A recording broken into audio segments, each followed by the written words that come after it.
دنیاوی عقل کی دوڑ صرف قبر کے گڑھے تک ہے۔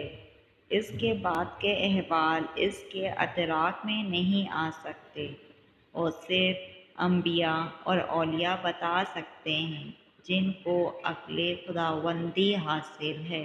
ایک ہی زبان بولنے والے نہیں، بلکہ ایک جیسے جذبات رکھنے والے ایک دوسرے کو سمجھتے ہیں۔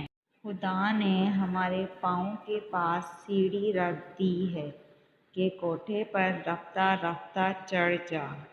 تو پاؤں رکھتا ہے تو اپنے آپ کو لنگڑا کیوں بناتا ہے؟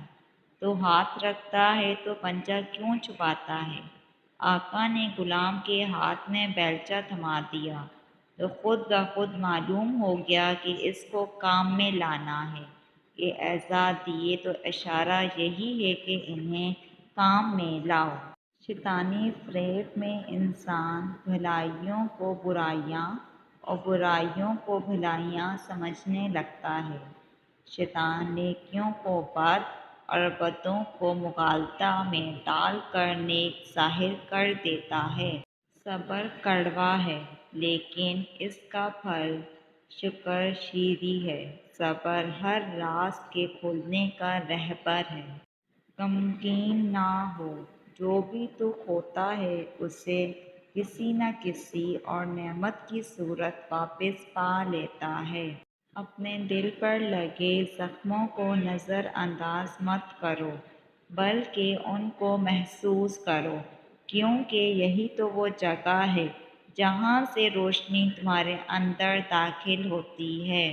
اللہ کے ولیوں کو رب کی طرف سے طاقت حاصل ہے کہ وہ کمان سے نکلے ہوئے تیر کو بھی واپس کر دیتے ہیں۔ جو غم تمہارے دل میں چھید لگاتے ہیں انہیں بھرنے کے لیے ان سے بہتر چیزیں ان کی جگہ آتی ہیں۔ یہ بات مسلم ہے کہ ہر گھومنے والے کے ساتھ گھمانے والا ہے۔